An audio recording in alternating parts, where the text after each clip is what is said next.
I really want to welcome everyone tonight to this very special event with Natasha Trethewey.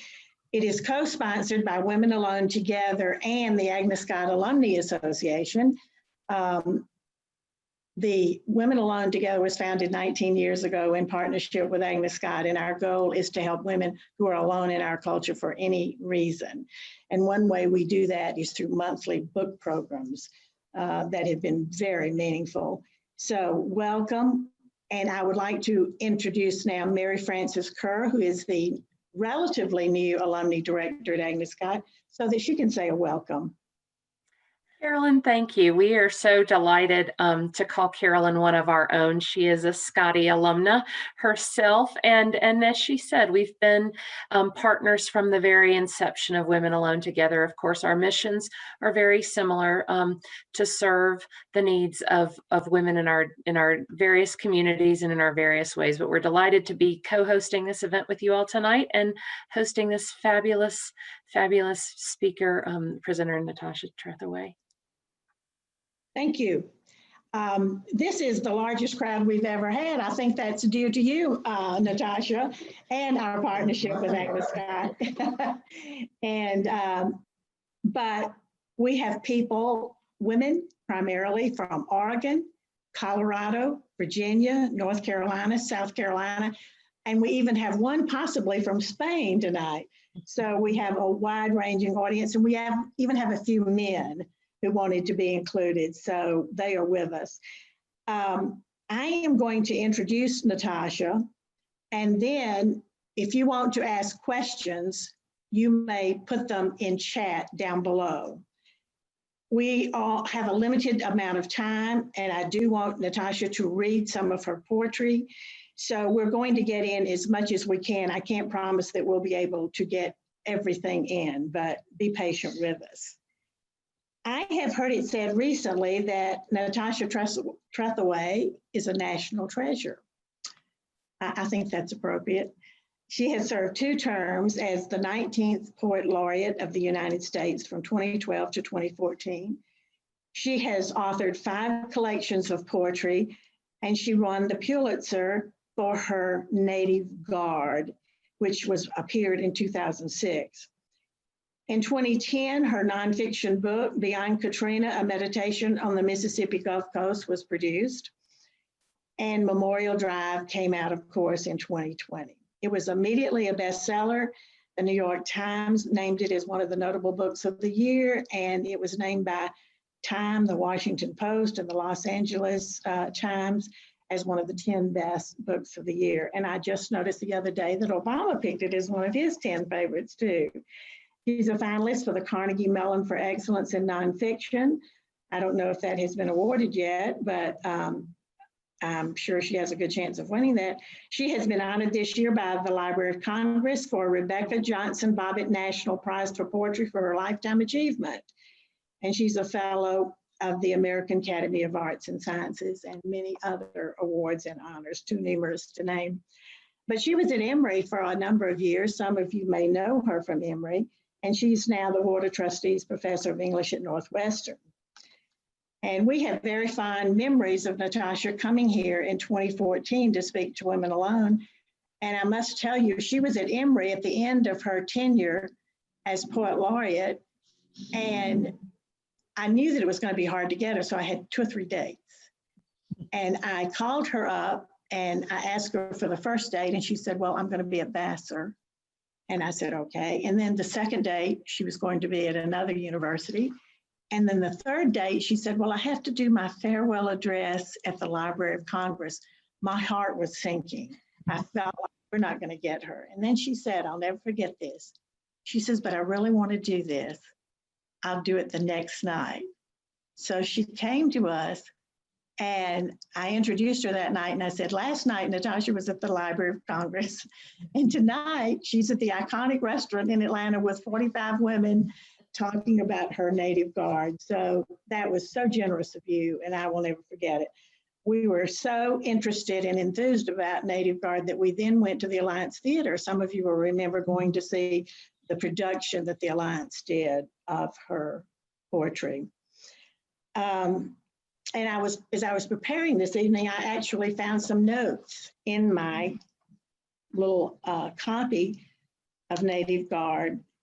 And Natasha said that night that you were looking forward to finishing your tenure as Poet Laureate, and you were looking forward to your cherished solitude to start a memoir. Mhm. You didn't tell us that night what that memoir was, but we know now that you were in the embryonic stages of writing Memorial Drive. So we are doubly honored that you were with us at the very beginning, and here, like 6 or 7 years later, you've come back at the end. We are just so honored and appreciative. We're so appreciative of your time. Thank you. I want to ask you first if you could, in your opening remarks, read your poem that you wrote about your mother's pregnancy from Native. And then I wrote you an email about that, and then read from the first chapter of Memorial Drive about your birth. I think that's a wonderful way to set the stage for the evening. Okay, sure. And Carolyn, how long did you want me to read from the memoir when I start? About 20 minutes, that long, or less? No. I think that was something you got in a message that I just wanted you to read that first paragraph that I heard you read in another interview about when you were born in 1966. Okay, sure. That your poem about your mother's pregnancy. And then that's My Mother Dreams Another Country. That's in Native Guard. Right.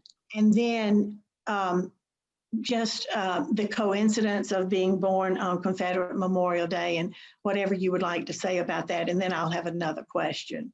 Okay, sure. Well, thank you. Thank you again for having me. It's really wonderful to be back with you, even if it's in this very limited format, but thank you.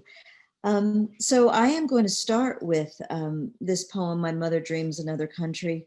You know, I often tell my students to, in a creative writing class, to imagine their parents before they were born, because so many of us have stories about that. And as a poet who's written a lot about my own family and my childhood in poems, I also cover a lot of the things that I talk about in poems in the memoir, but of course it allows me more room to delve deeper into some of those stories.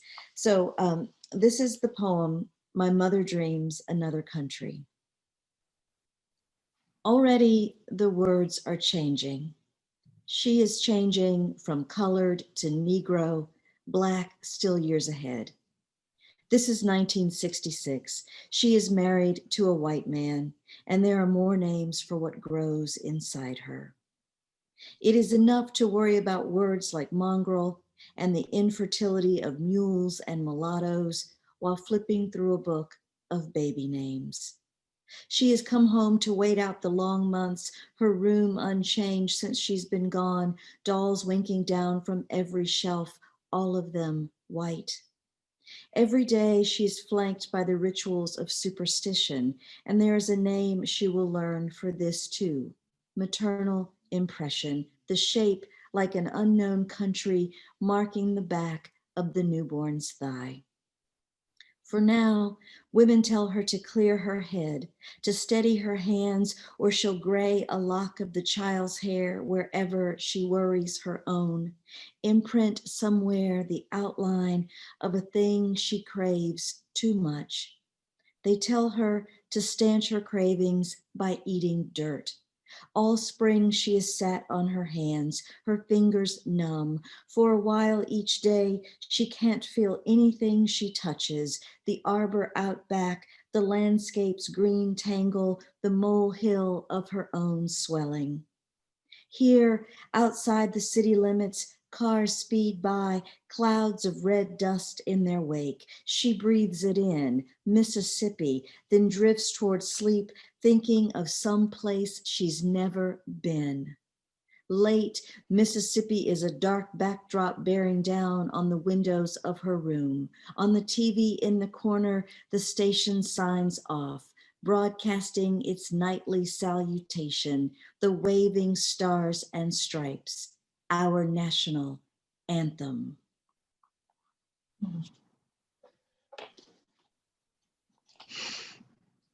And this is from the beginning of the first chapter in the memoir, which is called Another Country. And there is an epigraph that precedes the chapter from Shakespeare's sonnet number 3 that reads, "Thou art thy mother's glass, and she in thee calls back the lovely April of her prime." In the spring of 1966, when I was born, my mother was a couple of months shy of her 22nd birthday. My father was out of town traveling for work, so she made the short trip from my grandmother's house to Gulfport Memorial Hospital as planned without him. On her way to the segregated ward, she could not help but take in the tenor of the day, witnessing the barrage of rebel flags lining the streets, private citizens, lawmakers, Klansmen, often one and the same, raising them in Gulfport and small towns all across Mississippi. The 26th of April that year marked the 100th anniversary of Mississippi's celebration of Confederate Memorial Day, a holiday glorifying the Old South, the lost cause, and white supremacy. And much of the fervor was a display, too, in opposition to recent advancements in the civil rights movement. She could not have missed the paradox of my birth on that particular day, a child of miscegenation and interracial marriage still illegal in Mississippi and as many as 20 other states. Sequestered on the colored floor, my mother knew the country was changing, but slowly. She had come of age in the summer of 1965, turning 21 in the wake of Bloody Sunday, the Watts riots, and years of racially motivated murders in Mississippi.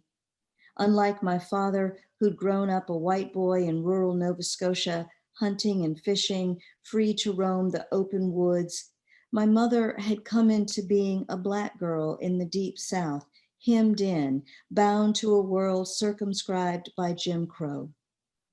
Though my father believed in the idea of living dangerously, the necessity of taking risks, my mother had witnessed the necessity of dissembling, the art of making of one's face an inscrutable mask before whites who expected of Blacks a servile deference. In the summer of 1955, when she was 11 years old, she'd seen what could happen to a Black child in Mississippi who had not behaved as expected, stepping outside the confines of racial prescription in my grandmother's copy of Jet magazine, Emmett Till's battered remains, his destroyed face. It's so beautifully put. That was so frightening and such a time and place to be born. Did your parents meet in college in Kentucky, did I hear? They did, yes. My father was from Canada, from Nova Scotia, and before coming to the United States, he got out a guide to American colleges and universities to find one that he could afford and that would give him a track scholarship. And he didn't quite realize it was an HBCU, one of the historically Black colleges and universities, really until he got there.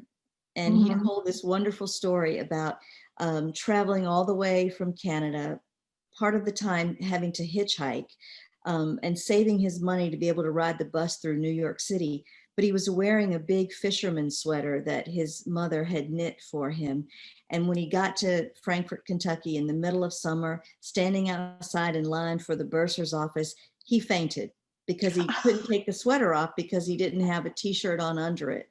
And he told me that when he woke up, he was surrounded by a sea of Black faces looking down at him. And I've always said it was his first glimpse of heaven. Oh, that's good. Well, he was very brave and very adventurous. And then that's where he saw your beautiful mother. And That's right. got married after college or while they were in college or what? Well, he was graduated, but she was still finishing. Yeah. Mm-hmm. Well, and then they went back to Gulfport. And I love that African proverb that it takes a village to raise a child. Mm-hmm. And you had a wonderful village in those early years, your mother and father, your grandmother, and your Aunt Sugar. And by the way, I love that name.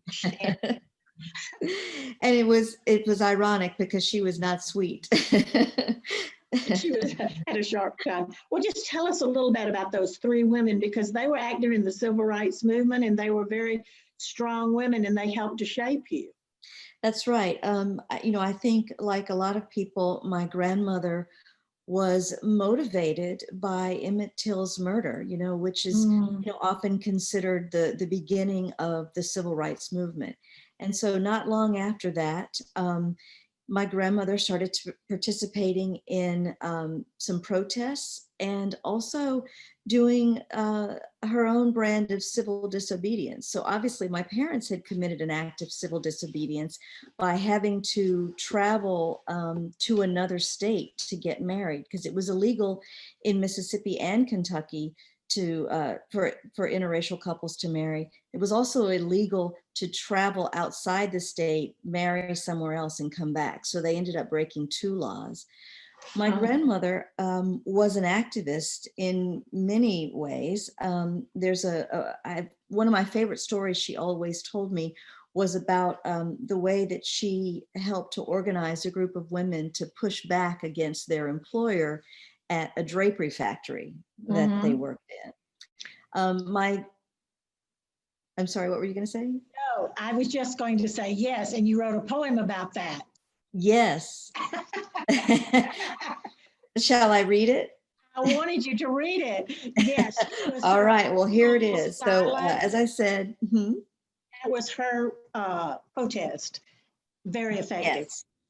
Yes, so this is a poem from my favorite story my grandmother told me about kind of one of those ordinary acts of protest that, regular people might do to demand that they are treated as they should be. It's called Drapery Factory, Gulfport, Mississippi, 1956. She made the trip daily, though later she would not remember how far to tell the grandchildren. Better that way. She could keep those miles a secret, and her black face and black hands and the pink bottoms of her black feet a minor inconvenience. She does remember the men she worked for, and that often she sat side by side with white women, all of them bent over, pushing into the hum of the machines, their right calves tensed against the pedals. Her lips tightened, speaking of quitting time when the colored women filed out slowly to have their purses checked, the insides laid open and exposed by the boss's hand. But then she laughs when she recalls the soiled Kotex she saved, stuffed into a bag in her purse, and Adam's look on one white man's face, his hand deep in knowledge. And he didn't look in their purses anymore, did he? Never, ever again. I just think she was so clever. I was interested when you were talking about being a young girl and you would go out with your father and people would respond one way, and you would go out with your mother and they would respond another way. And then also when you were going to see your father in New Orleans and you tried to play with some other children. Mm-hmm. And I think of those incidences as little awakenings to racism. Would you tell us about that? Sure. I'm often surprised when people seem to think that children are not aware of issues of race at a pretty early age. Perhaps it's a privilege if you're not, but if you're someone like me, it is very clear to you the racial and racist attitudes that people hold. As you mentioned, I would go out with my father, who was my white parent, and he was always referred to as Mr. or Sir. But if I went out with my mother, she was never called Miss or Ma'am, as I'd been taught was proper. Instead, she was Gal. People stopped her constantly because they thought she was my maid. I was a lot lighter when I was a child, and so she looked like she was carrying around a white baby, and so they thought that she was my maid. If we went out together, that's when we met with a lot of intimidation. People would follow us out of stores. They would my parents would overhear them saying things like, "Oh, such a cute little thing, too bad she's black." When I went to visit my father in New Orleans and I was out playing by myself, I walked past a yard where a group of children were having a birthday party. And they looked at me, and they all stopped at once, and one of them yelled "zebra." And they started chasing me down the street. And when they caught up to me, I actually fought back. I pushed the big one down and kept running all the way home.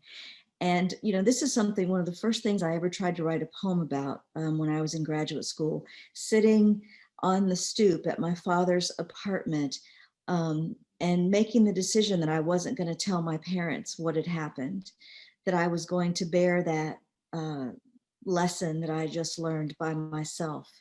And that's this moment that I write about in the book, of looking at a slug there on the pavement in front of me, curled up like a comma. It seemed like a caesura, the end of one sentence or part of it, and the beginning, as you say, of another kind of awareness and awakening and realization of what it would mean to be me in the world. Mm-hmm. Oh, that's so gripping. And I think your father had one attitude and tried to teach you and help you, because he anticipated some of the things that you would have to endure. And your mother had a more cautious attitude. I think I've heard you say you thought your father might be naive in some ways. Oh, I think so. Yeah. I mean, my mother was much more aware of what it would mean for me, a Black and biracial child, entering the world in Mississippi in 1966, and growing up in the Deep South. My father was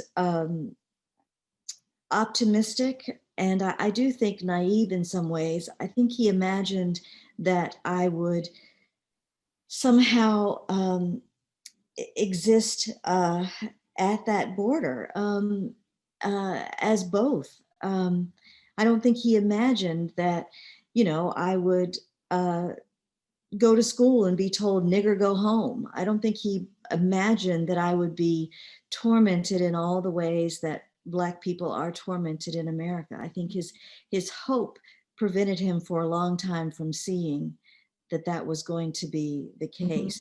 Mm-hmm. At the same time, I think he did have an inclination that my particular position in the world of being both Black and biracial meant I would see the world in a different way, that I would have the ability to take in something that people aren't often able to see. And so as early as I could remember, my father started telling me that I should be a writer because I would have something important to say. Mm-hmm. And he called you Cassandra and taught you about Greek mythology. I think that would have been fascinating as a child to hear those wonderful stories and yes, indeed, understand what it meant. And in that same vein of your father trying to teach you, you mentioned Robert Frost, and see, Robert Frost is very close to all Agnes Scott women of my age, because we're old enough to remember when he used to come on campus, see him and hear him speak. And he's the first poet that I ever had an interaction with, if you can say it that way, because I have his autographed books and admire him so much. But at any rate, I read an article you wrote, and you quoted from his essay, Education by Poetry. And you said, or he said, that without metaphor, you are not safe in science and you are not safe in history. And then you relate that to a trip you went you made to Mexico with your parents. And you talk about two very significant incidents that happened on that trip. And that's a long question, but talking about, I hope you do, talk about. Well, my father did believe, as Robert Frost suggested, that one must have a proper poetical education in the metaphor, that in order to understand the world, so much of which is conveyed to us in figurative language, that you needed to have a grasp of the figurative. And so one of the ways that I illustrate that in the book is to talk about this moment of being in Mexico and a photograph that was taken of me that I'm certain was my father's idea. So in the photograph, I am sitting on the back of a mule. And if you look at it, it is very much a kind of sight gag. The mixed race child riding her namesake, the mulatto, which is the mule, which is, where the term mulatto comes from, because it's a hybrid.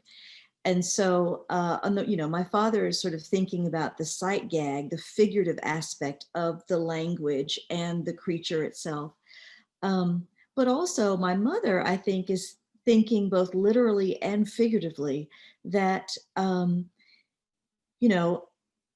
because our thinking is metaphorical, I will be carried through the world sort of on the back of metaphor, like that mule, born on the back of it, but also with the burdens of history that so much of our language comes from. So, they both wanted me to understand those figurative values. My father, in the way that allows you to see something through the lens of something else. And my mother, so that I would understand and not be destroyed by the kind of figurative ideas that people have about groups of people. Mm-hmm. Well, we have friends that there's so many more biracial children and mixed families now. We have dear friends, and you see mixed families everywhere. But back then, did you see very many other mixed families when you were growing up? No, it was pretty rare. And even rarer in the case of my parents, a white father and a black mother. You rarely saw that at all. And I don't think we knew any other interracial families when I was growing up. Well, Bill and I were fortunate in that we went to Wisconsin in 1966 and had friends that were biracial children, but people that stayed in the South and did not go out of the South did not have as much of that experience. And so they were not as comfortable with that. And you know what I'm talking about. But at any rate, I wanted to ask you a question. We say death, divorce, and moving are three of the hardest things in life. And as a very young child, your mother and father got a divorce. And I know that would have been hard for you. And then your mother decided she wanted to move to Atlanta. And then you had the horrific experience of your mother's death. And you began to have premonitions on the trip to Atlanta. You really didn't want to go. You cried, but you went nonetheless. And have premonitions like that been a part of your life, especially where Atlanta is concerned? Well, this goes back to what we were saying about figurative language. I did not want to leave because I wanted to stay close to my grandmother and my extended family, my father. And so I think that my fears were sort of manifest in dreams, things like that, but only looking backwards as you look backwards to try to tell the story, do those things seem like premonitions? Mhm. Because, there was one moment I talk about in the chapter of the book about getting to Atlanta, where I had this terrible dream about being back at my grandmother's house when the ground begins to shake. It's an earthquake, and as the earth splits beneath me, I have one foot on either side of this widening gap. And so, if you think figuratively about that, that does suggest, something is breaking apart, something is dividing, but also um, the way that in mythology, Persephone is taken into the underworld. If you remember in the myth, she picks a daffodil. And when she plucks the daffodil, the earth splits open, and that's how she ends up in the underworld. I picked daffodils for my mother. And when I look back on it, I realize the way that it fits into a pattern that we use to make meaning in our lives. That it's as if I had, by picking the daffodils, I wasn't the one who goes into the underworld, but my mother. And Mm. she was working at Underground Atlanta when we first arrived. All of these things wouldn't have had any meaning right in the moment they were occurring, but in the look backwards, when you tell yourself a story that gives meaning and purpose to your life, then you can see all those things as if they were laying out a path for you, that it was already written in your stars. Yes. Now that's a beautiful thought. Now, I haven't heard you talk about this with anyone, but I was very taken with how much your mother loved music. Mm-hmm. And she collected the albums. Mm-hmm. And when you got to Atlanta and it was just the two of us, you used to listen to the music together and dance some. And that seemed like a happy time. Mm-hmm. And the music, do you associate music with your mother at that time? I mean, I can sort of hear a soundtrack going in my mind. Right. Mother's song. What would have been her theme song? Oh my goodness. That's a great question.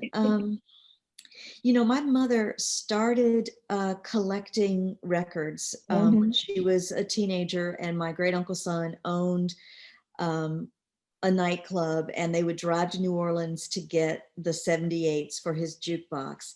So she began back then and then moved on to LPs, had a huge collection.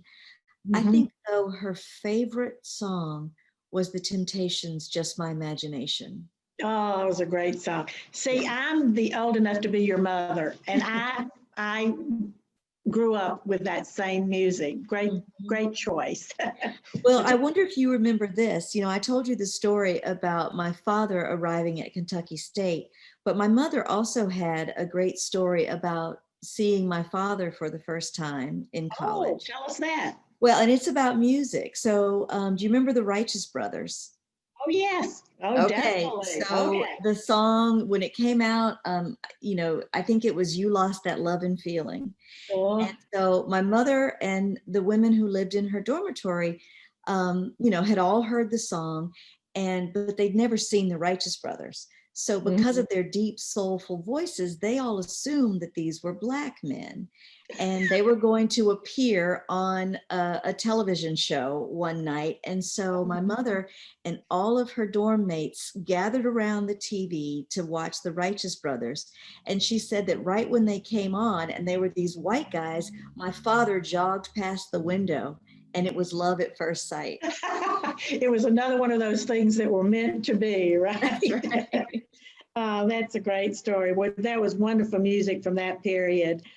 So I see that this was a happy time. And then Joel enters the picture and things begin to change. They were married 10 years. Yeah. And I assume that in the beginning, it was not as bad, but he did begin to abuse you in a silent way or a secret way that you didn't want to tell anybody about. And you didn't want to tell your mother. And I wondered if you ever feared physical abuse from him. You know, I don't think I actually ever thought that he would hit me or do anything like that. I feared that he would drive me somewhere and abandon me and just leave me. Well, children fear abandonment. And you know, early on, he would sometimes babysit for me in the afternoons when my mother was in class. She was in graduate school at the time. And even then, you know, we spent a lot of time sort of riding around in his car. Even then, I was always afraid that he might just leave me somewhere. And then later on, those drives became an aspect of punishment. If he decided that I had misbehaved or he would make up something that I had done, he would then tell me that I needed to be committed to a mental institution. And he was talking about what was then the Georgia Retardation Center, was as it was called, where my mother worked at the time. She had finished graduate school and was a social worker.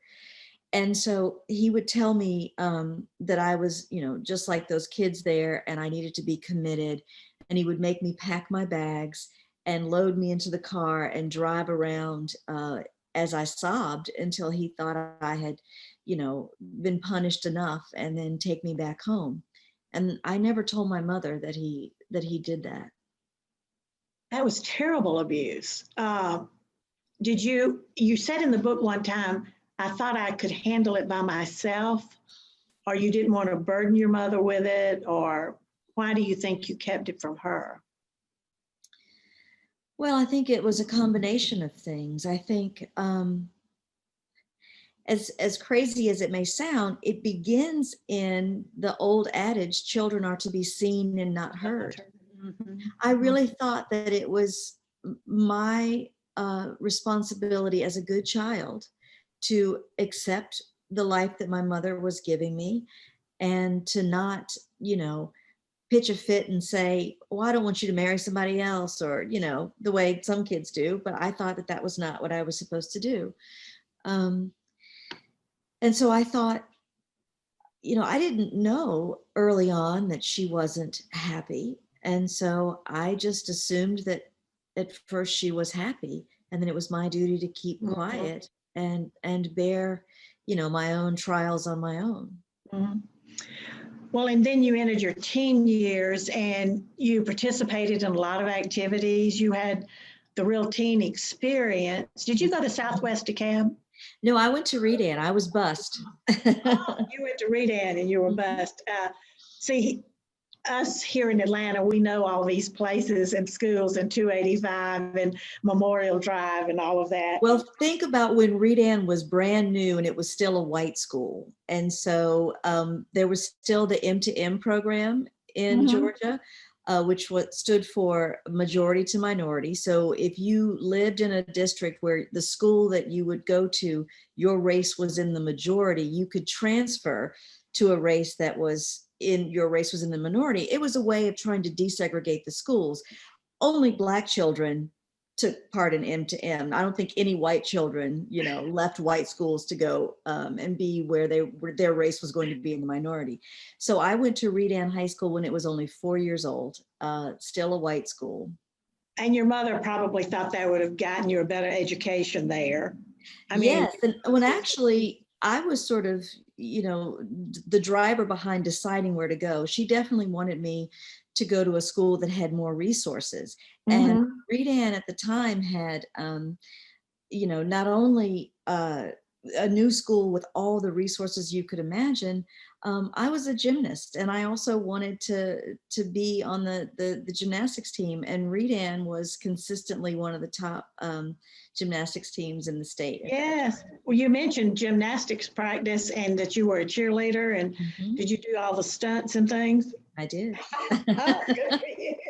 I was a cheerleader in the old days. We didn't do stunts, but I see you as a teenager, you know, being very busy, being a good student. And then you begin to hear the abuse of your mother, and you go into the bedroom and turn the music on.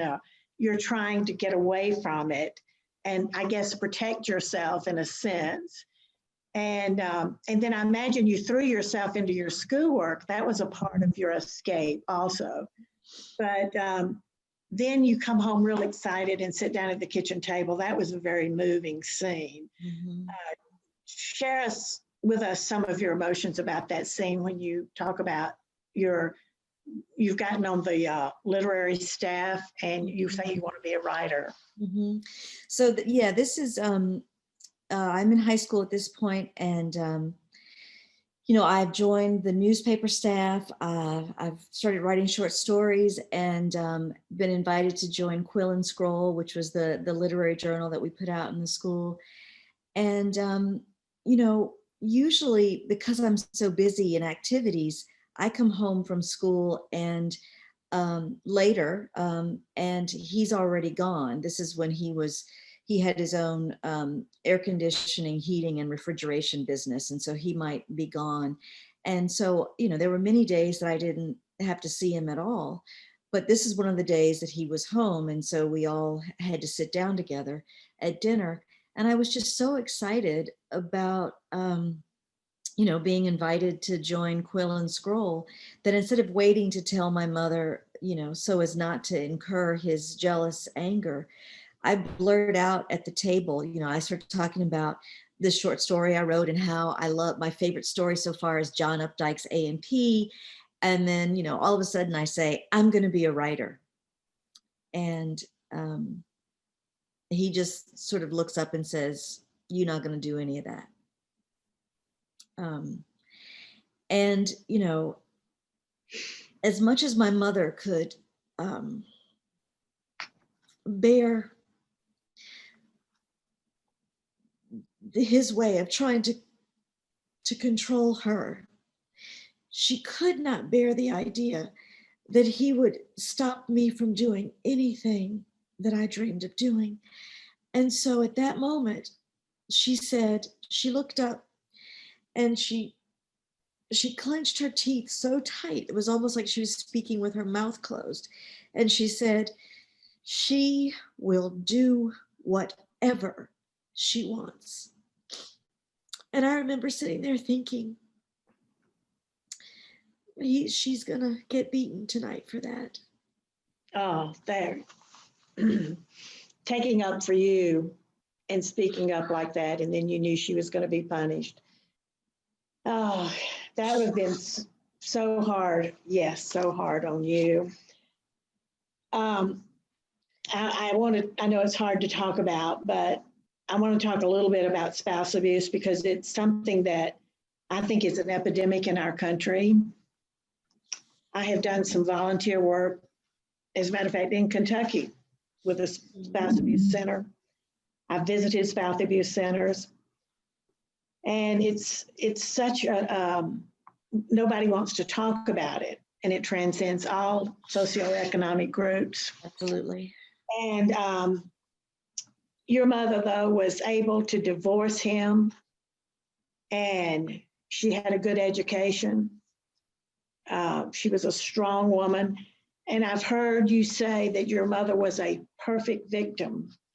And can you talk a little bit about how she was a perfect victim? Well, it's a troubling term, but I learned it from a friend of mine who works at the Women's Resource Center to End Domestic Violence indicator. Mm-hmm. And it's sort of a term that people who work in anti-domestic violence centers often call a woman like my mother. That is someone, as you say, who is educated, who has resources, who has both friends and colleagues, who takes all the steps to extricate herself from a difficult marriage, does everything right, and still can't survive.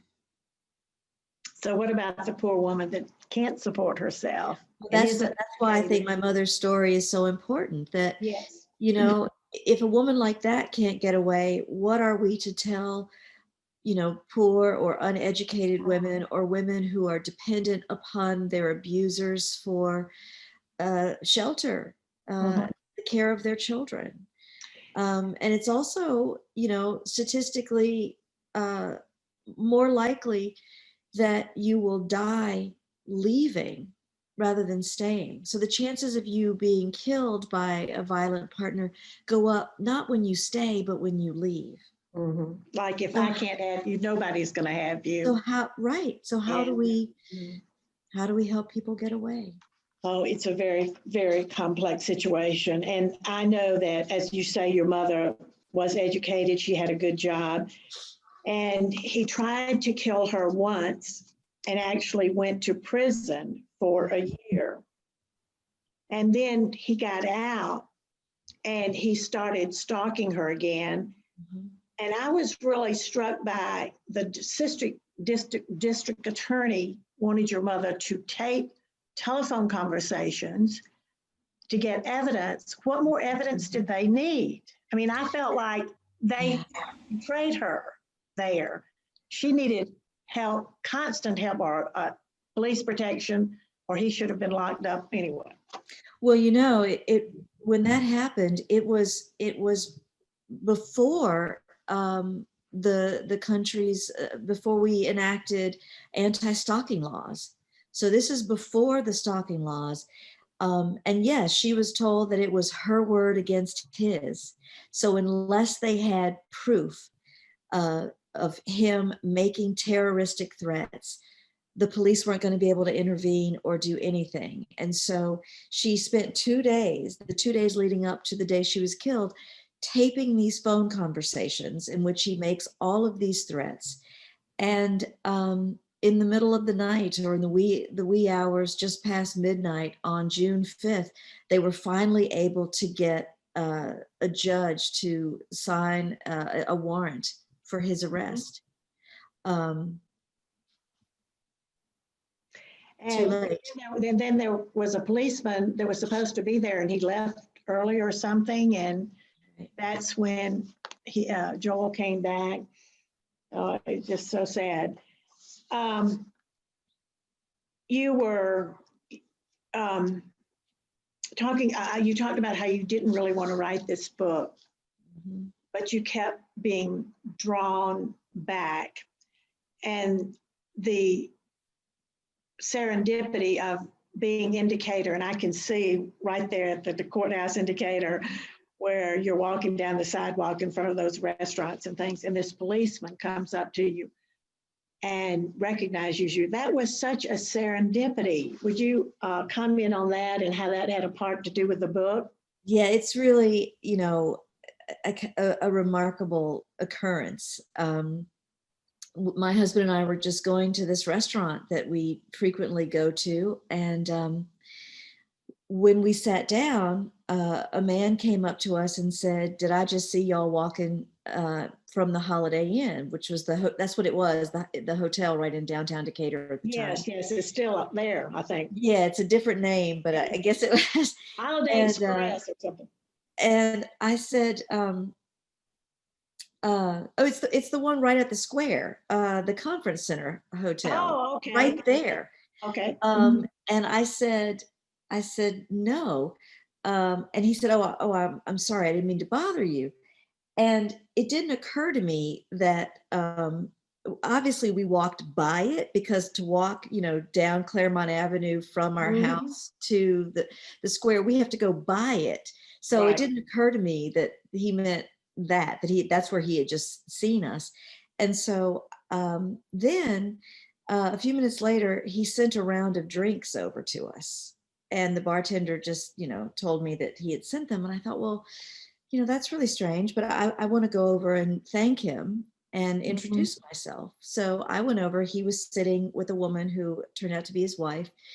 And I just said, "Thank you," and introduced myself. And he asked me what I did. And I told him that I was a professor at Emory. And I asked him what he did. And he said, "Well, I'm an assistant district attorney in Rockdale County."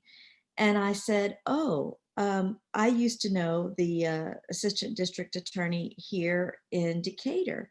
and we were talking about J. Tom Morgan. And Mhm. he said, well, how do you know J. Tom? And I said, oh, there was this case years ago. And I kind of looked out the window at the courthouse.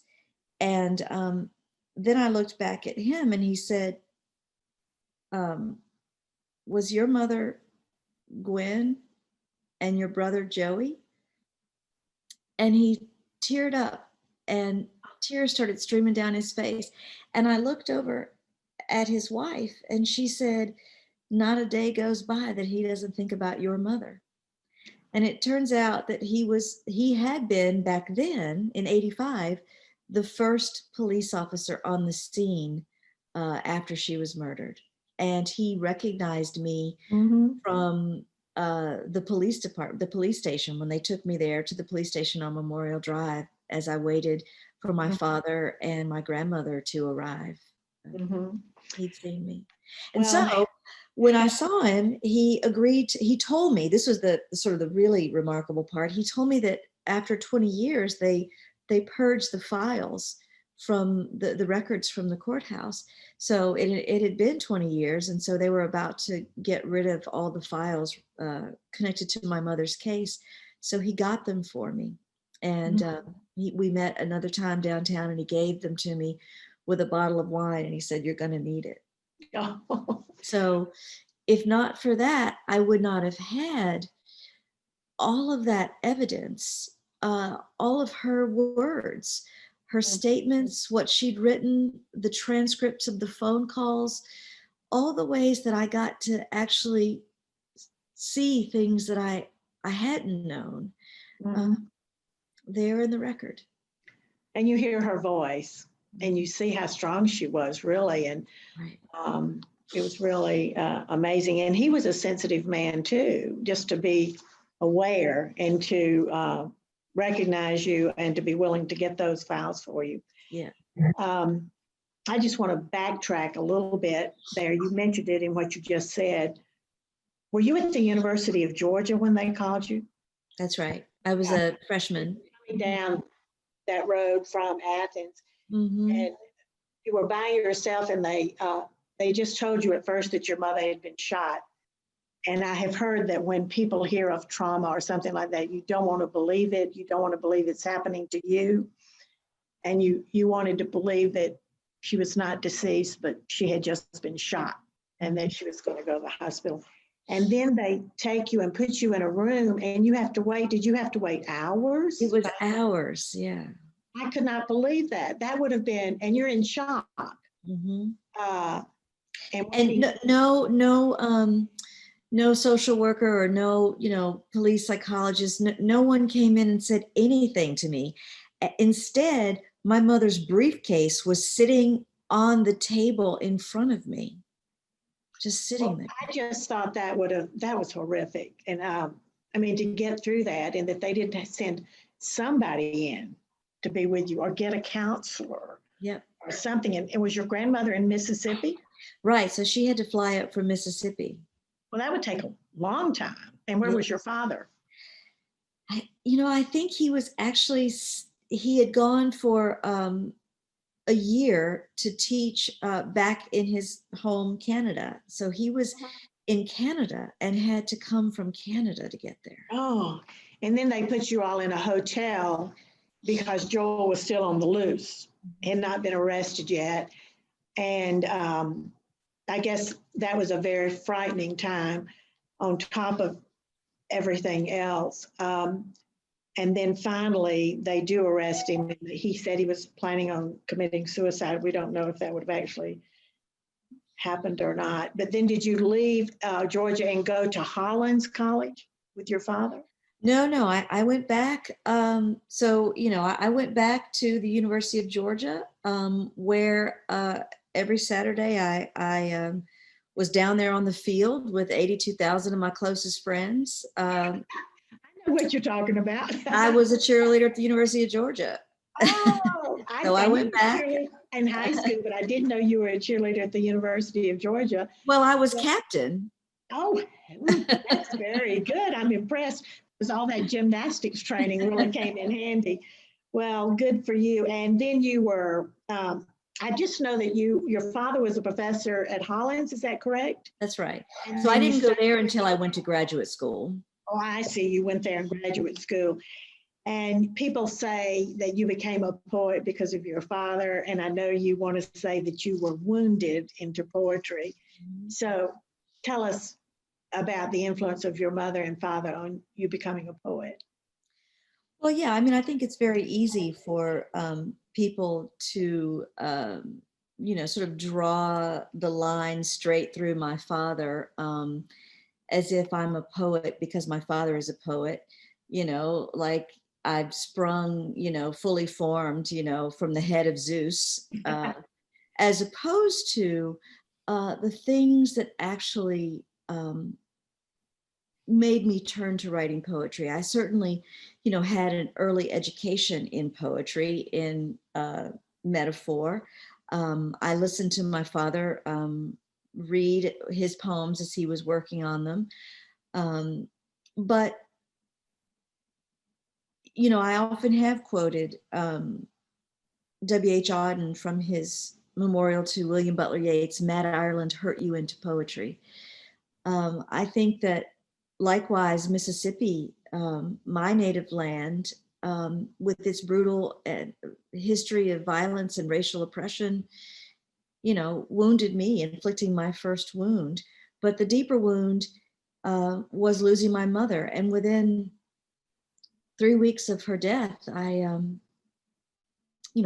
tried to write a poem. I turned, like a lot of people who are grieving and can't think of anywhere to go, anywhere that will grieve with them, but the language of poetry. And you write about the dream that you had about your mother and what she said to you. Actually, I think you start your book with that dream. Right. There's always been the wound that will not heal. Mm-hmm. And do you know what it means to have a wound that never heals? Yes. I mentioned toward the end of the book that that phrase reminds me of something that the Spanish poet Federico Garcia Lorca wrote about in his essay about the duende, and what it means to have duende, which is a kind of, demon or angel that brings with it an awareness of death, an awareness of mortality that he thinks makes an artist's work transcend merely beauty, but to have this other thing. And he writes, in trying to heal the wound that never heals lies the strangeness in an artist's work. It is the thing that makes work beyond beautiful, but to something else. And I think that I hadn't read Lorca at that time, but, if the dreamer is every character in the dream, either my mother was saying to me, well, now you do have this wound, and it means that you can be an artist. Or I was telling that to myself. Well, you certainly have become a great artist. Would you mind reading another poem? It's the last poem in Native Guard, South. Yeah. Native Guard there. Sure. I think that's all of the poems are so beautiful in Native Guard, but there's so much of your story, your family, your story of Mississippi, the story of the wounds, racism, it comes out. And this seems appropriate to be one of the last things that we talk about tonight. If you could read that. Happily. This has an epigraph from E.O. Wilson that reads, Homo sapiens is the only species to suffer psychological exile. South. I return to a stand of pines, bone-thin phalanx flanking the roadside, tangle of understory, a dialectic of dark and light, and magnolias blossoming like afterthought, each flower a surrender, white flags draped among the branches. I returned to Land's End, the swath of coast clear-cut and buried in sand, mangrove, live oak, gulf weed raised and replaced by thin palms, palmettos, symbols of victory or defiance, over and over, marking this vanquished land. I returned to a field of cotton, hallowed ground as slave legend goes, each bowl holding the ghosts of generations, those who measured their days by the heft of sacks and links of rows, whose sweat flecked the cotton plants still sewn into our clothes. I returned to a country battlefield where colored troops fought and died, Port Hudson where their bodies swelled and blackened beneath the sun, unburied until Earth's green sheet pulled over them, unmarked by any headstones. Where the roads, buildings, and monuments are named to honor the Confederacy, where that old flag still hangs, I return to Mississippi, state that made a crime of me, mulatto, half-breed, native in my native land, this place, they'll bury me. Oh. Powerful, powerful. I want to ask you if you want to make a comment. I don't think we can have an evening like this without touching on what we're going through in our country right now. You mentioned the monuments in your poem, but it's like a stone has been lifted and these things are crawling out from under the stone. It's been there all along, the racism, and it's really frightening. Have you gotten any new understanding or any wisdom you can share with us tonight on this subject? Well, I think that one of the best things, as troubling as it might actually be, is what you just said, Carolyn, about all of these people, ideas crawling out from under rocks, emerging, being given a virulent and visible platform. So many of us in this country have known that they were there for a long time. We live with it every day. And we've had a hard time sometimes convincing even our most sympathetic white friends that it's true, that it exists. I think that everybody sees it now. And that means those of us across racial divides who want to work to see this not be our country now can work together because we have all acknowledged that it exists. The times that I kept hearing politicians say, this is not who we are, sadly, it's exactly who we are. And it's been who we are for a long time. Yes. But now that we've seen it, it's out in the open. Truth, there's no reconciliation without truth. And we've been a nation blind to the truth for so long. I don't know if anybody can, there's still some people who are at least pretending blindness. Yeah. But I know a lot of people see it. Yes. And we've got to talk about it. We've got to talk about it. And your work, this book helps us to talk about it. And I know you've spoken so many times about your book, and now I was thinking about how timely this was. I'm going to ask you one more little question that I understand that Native Guard was made into a play, and the Kennedy Center did a reading of one of your poems. And somebody said that Sony Pictures Television has optioned your memoir. Is that true? That is true. Oh, how do you feel about that? And the new voices, are they going to get it right?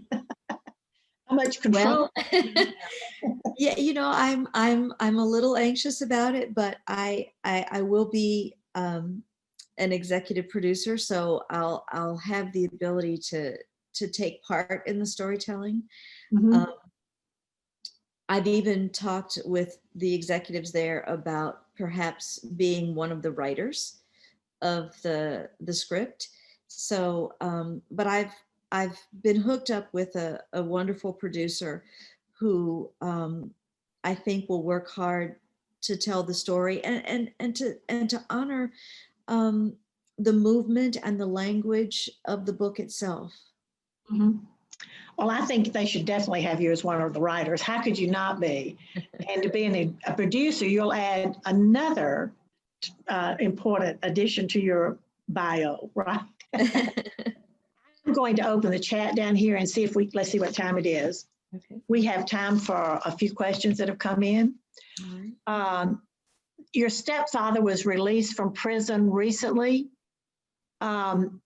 Is that true? And have you had any contact with him?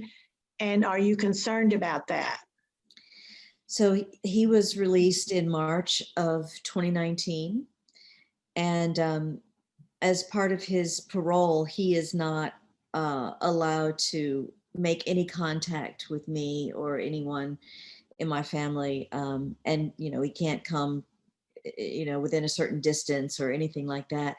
But I worried about it for a long time, which is why, even when I took the job at Emory back in 2001, I always knew that I would have to leave, that I wanted to leave, that I didn't want to be in the same place that he would be released into. And so, as you know, I left Emory just in time. I left in 2017, so before he got out. Well, that would be, they have to enforce those restrictions on him, I would think. Someone has asked if you are, how were you aware of your mother's pregnancy with your stepbrother and the birth? Are you close with your brother now? I'm very close with my brother. I wrote about in the book, my mother was, very thin. I think there are some women who don't very noticeably carry a pregnancy, but I guess I was also a really small child. I was 7 when my brother was born. So when I went to my grandmother's house for summer vacation, that was probably my brother was born in August. So it was sort of the last few months of my mother's pregnancy that I didn't see her.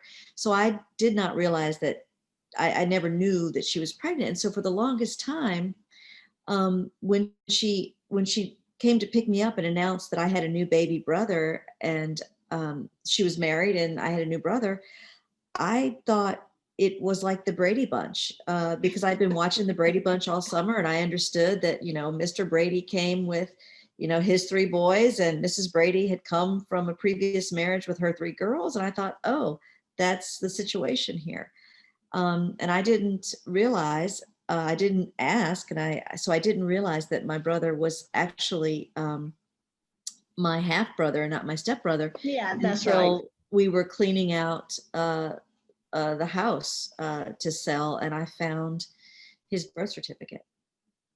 Oh, wow. Well, was there any contact or any punishment for the officer who left his post that night when your mother was murdered? Well, I have no idea, but I doubt it. Yeah. I am trying to scroll through these.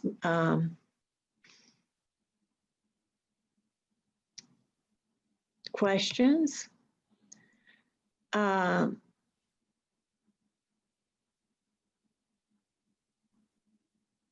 What do you think precipitated the separation and subsequent divorce between your parents? Oh, I think lots of things. They were really young when they got married. 21 and 22. And it was, a pretty difficult time in the country to be an interracial couple. So the challenges of that, and they were, still in the South. They went to Canada for a while because my father was in the Canadian Navy, but then they came back and were in Mississippi. And my father started going to graduate school at Tulane. And so I think all of the pressures, of trying to be an interracial couple who were young, and also I think at that point too, they probably had different visions of what they wanted to do. My father was for a long time a PhD candidate, a writer, a struggling writer for a long time before he became a professor. And I think that my mother at the time expected, as a lot of women might have, a little bit more of a stable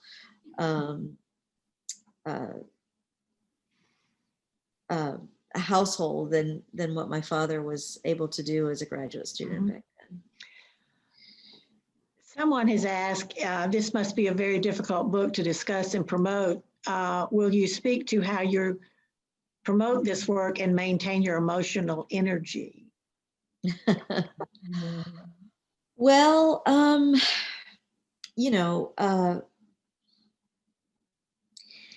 the joy of promoting this work, and I hope this is not lost on readers, is that I'm getting to do exactly what I set out to do, which is honor my mother's memory and make sure that a lot of people know about what a remarkable woman she is. So every time I do this, and I'm looking, there are 113 of you, a few more people get to know something about that.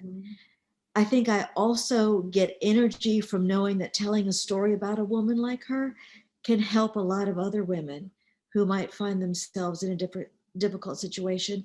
I think it can help a lot of people who are carrying grief, living with grief the way I've lived every day of my life since I was 19 with grief. And I think also that, even though it's almost impossible for me to talk about my mother without weeping, know that the tears are a mixture of the sadness that I keep, but also that joy. And that I've learned that that I have a wound that never heals. But what you can do with the wound that never heals is give it palliative care. And this is part of that palliative care. Well, I've heard counselors say you talk it out, cry it out, write it out, and this is a part of that. It is. And the poet Rumi said, the wound is the place where the light enters you. Yes, beautiful. You have certainly done that, and you have given us a wonderful view of your mother and what a beautiful, strong woman she was. And I think you've succeeded on that. Thank you. And I also write about women that have been forgotten. That's my thing, in women's history. I think that's a very important thing to do because so many really outstanding women have been forgotten. I see there are questions popping up. There's somebody that actually knew your mother at work. Let's see if I can get that. Yeah. I worked at GRC from 1971 until 1984 and knew your mother's name and her good reputation at work. You have my sincere sympathy. Thank you. That's somebody that knew her.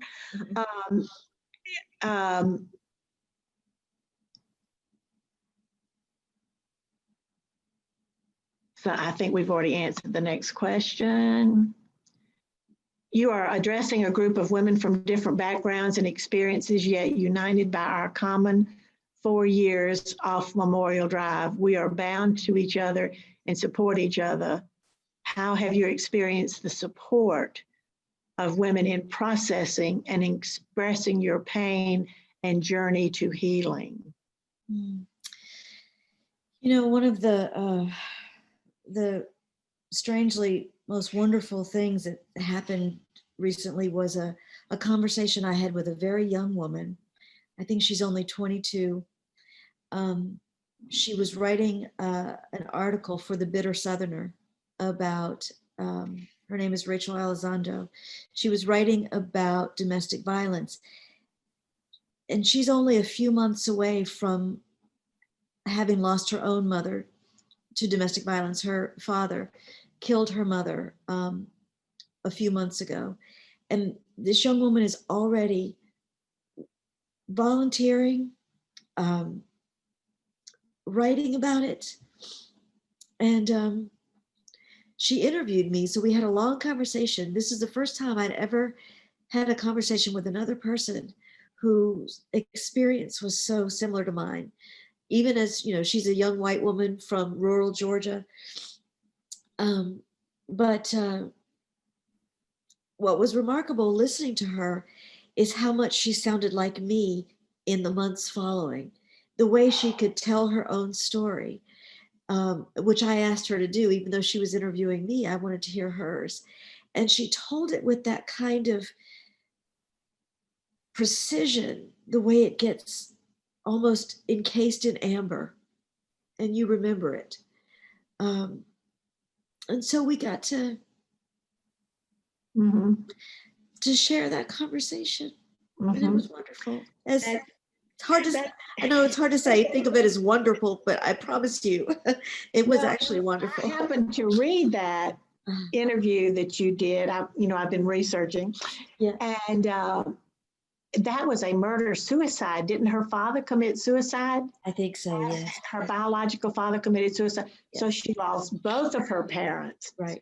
But the fact that she could talk to you, and I'm sure the connection and just the conversation must have been meaningful to her. And that's wonderful that she could approach you and felt like she could talk. And I think you're so open and willing to talk that means a lot, because so often in our culture, we don't want to talk about death. Right. We don't want to talk about the hard things. We don't want to talk about racism. We don't want to talk about all these things, but you've made us talk about them all. And we admire you, and we are very appreciative. And we hope you have a next great success. What are you planning? Are you planning to write, other than being a movie producer? Are you going to write a memoir about your father? I've heard you mention that you might. I think he deserves his own memoir. I got to write some poems too. So I hope to get back to writing some poems soon. Well, one thing you said when you visited us, that you were looking forward to your cherished solitude. So I'm hoping that you can go back to some cherished solitude so that you can write. I know that's hard. You are at a wonderful place, a wonderful university, and I know you're surrounded by good people, and we wish you well in everything. Thank you. Thank you very much, Carolyn. This evening, we've really enjoyed it. I know it's been a lot. But I have too. Thank you. And you were wonderful. Thank you, thank you, thank you. Okay, the best of everything. All right. Goodbye. Bye-bye.